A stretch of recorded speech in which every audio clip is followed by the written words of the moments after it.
Abraham mengambil pula seorang istri, namanya Ketura.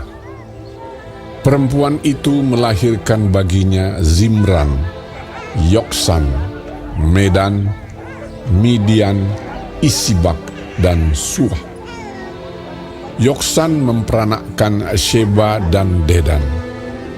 Keturunan Dedan ialah orang Asyur, orang Letus, dan orang Leum. Anak-anak Midian ialah Eva, Efer, Henok, Abida, dan Eldaah. Itulah semuanya keturunan Ketura. Abraham memberikan segala harta miliknya kepada Ishak, tetapi kepada anak-anaknya yang diperolehnya dari gundik-gundiknya, ia memberikan pemberian. Kemudian ia menyuruh mereka, masih pada waktu ia hidup, meninggalkan Ishak, anaknya, dan pergi ke sebelah timur, ke tanah timur. Abraham mencapai umur 175 tahun, lalu ia meninggal. Ia mati pada waktu telah putih rambutnya, tua dan suntuk umur, maka ia dikumpulkan kepada kaum leluhurnya. Dan anak-anaknya, Ishak dan Ismail, menguburkan dia dalam gua Makpela, di padang Efron bin Zohar, orang Het itu, padang yang letaknya di sebelah timur Mamre, yang telah dibeli Abraham dari Bani Het. Di sanalah terkubur Abraham dan Sarah istrinya.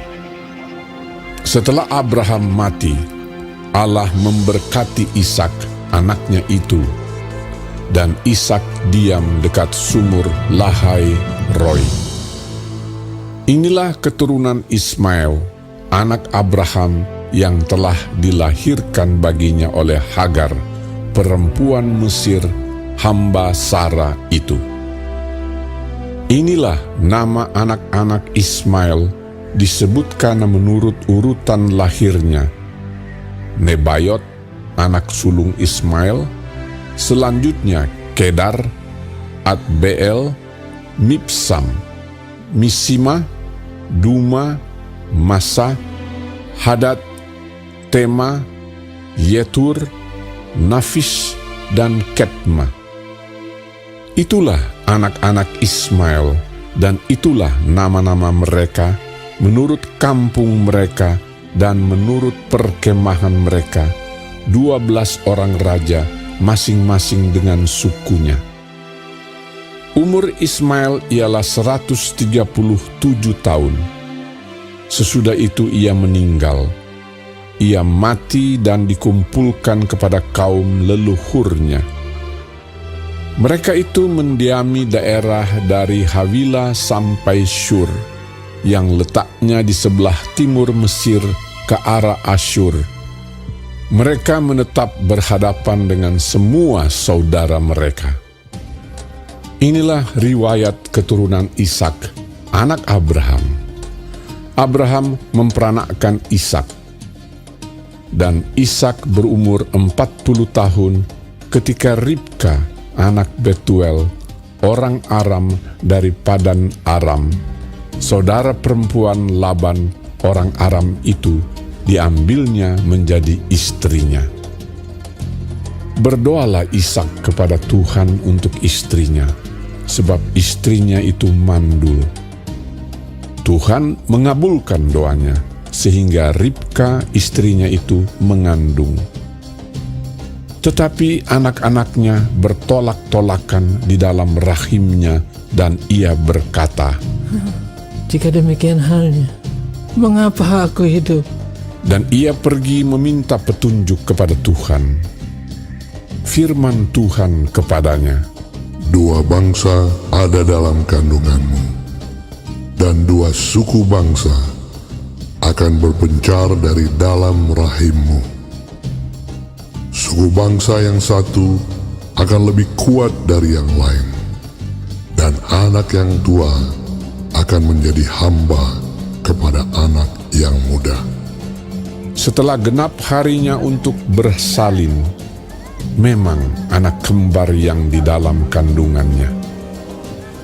Keluarlah yang pertama, warnanya merah. Seluruh tubuhnya seperti jubah berbulu. Sebab itu ia dinamai Esau. Sesudah itu keluarlah adiknya. Tangannya memegang tumit Esau. Sebab itu ia dinamai Yakub. Ishak berumur 60 tahun pada waktu mereka lahir. Lalu bertambah besarlah kedua anak itu. Esau menjadi seorang yang pandai berburu, seorang yang suka tinggal di padang. Tetapi Yakub adalah seorang yang tenang, yang suka tinggal di kemah. Ishak sayang kepada Esau, sebab ia suka makan daging buruan. Tetapi Ribka kasih kepada Yakub. Pada suatu kali, Yakub sedang memasak sesuatu, lalu datanglah Esau dengan lelah dari padang.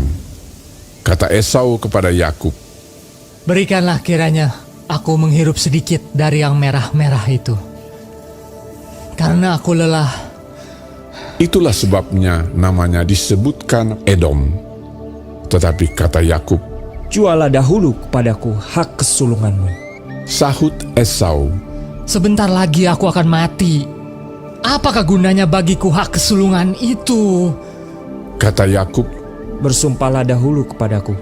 Maka bersumpahlah ia kepada Yakub, dan dijualnyalah hak kesulungannya kepadanya. Lalu Yakub memberikan roti dan masakan kacang merah itu kepada Esau. Ia makan dan minum, lalu berdiri dan pergi. Demikianlah Esau memandang ringan hak kesulungan itu.